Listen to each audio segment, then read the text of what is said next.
Hi friends, welcome to Jessie's cook book. இன்றைக்கி நம்ம வந்து சாஃப்ட் ஸ்பாஞ்ச் கேக் தான் நம்ம செய்கிறோம். இது எப்படி செய்யலான்னு பார்க்கலாம் வாங்க.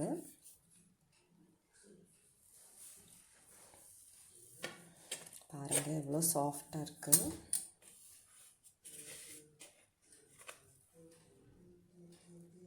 இப்போது நம்ம 4 எக்கோட எல்லோ எடுத்துருக்கோம்.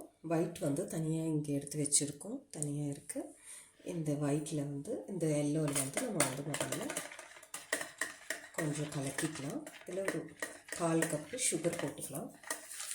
3 ஸ்பூன் ஆயில் ஊற்றிக்கலாம். இப்போ ஒரு 4 ஸ்பூன் நம்ம வந்து மில்க் சேர்த்துக்கலாம். கொஞ்சம் வெண்ணிலா எசன்ஸ் ஒரு ஸ்பூன் நம்ம சேர்த்துக்கலாம்.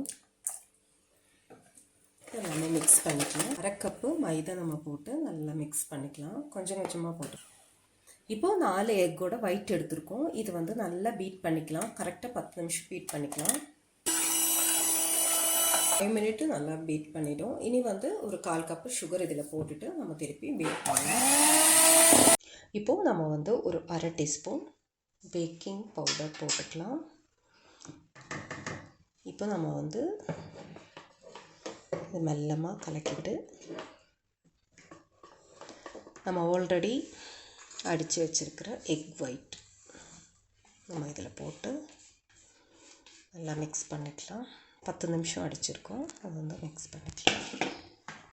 இப்போது நம்ம வந்து ஒரு பிஞ்ச் சால்ட்டு நம்ம இதில் போட்டுக்கலாம்.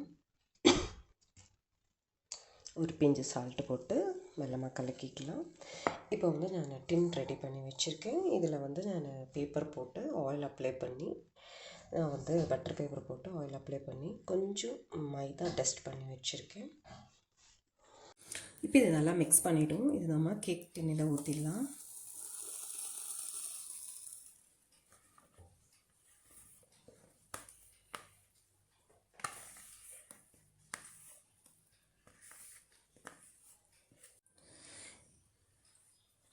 இப்போ நம்ம வந்து நல்லா டேப் பண்ணிட்டோம்.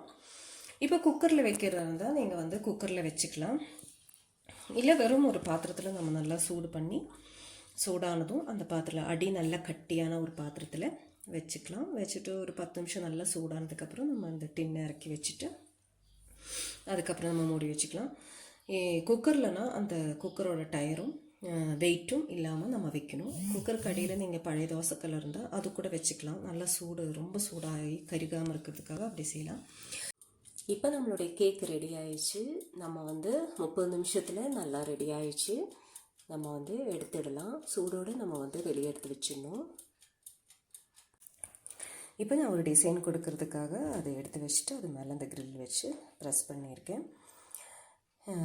இப்போ வந்து நம்ம கேக் வைக்கும்போது நமக்கு வந்து ரொம்ப ஹை ஃப்ளேமில் நம்ம வச்சுட்டோன்னா அதுக்கப்புறம் ஸ்லோ பண்ணும்போது கேக் வந்து நல்லா மேலே வந்த கேக்கு உள்ளே அப்படியே போயிடும். அது ஓவனில் இருந்தாலும் நம்ம வந்து அந்த டைமிங் செட் பண்ணும்போது ஒரு 30 நிமிஷம் 160லனா அந்த 160லே இருக்கணும். ப்ரீஹீட்டு 160லே பண்ணிவிட்டு அதுலேயே நம்ம வந்து 30 நிமிஷம் அதிலே வேக வைக்கணும். அப்புறம் நம்ம செக் பண்ணிக்கலாம் இடையில. ஆனால் வந்துட்டு ஃபஸ்ட்டு 180ல் வச்சுட்டு திடீர்னு 160ல் வைக்கிறது இந்த மாதிரி கம்மி பண்ணால், அதே மாதிரி ஸ்டவ்லேயும் நம்ம வந்து ஹை ஸ்பீடில் வச்சுட்டு அதுக்கப்புறம் ஸ்லோ பண்ணோன்னா மேலே பொங்கி வந்தது அப்படியே கீழே உள்ளே போயிடும். இப்போ நம்மளுடைய சாஃப்ட் கேக் ரெடி ஆயிடுச்சு. சூடு ஆறுனதுக்கப்புறம் நம்ம எடுத்தால் போதும். எடுத்துட்டோம். இதை நம்ம கட் பண்ணி பார்க்கலாம்.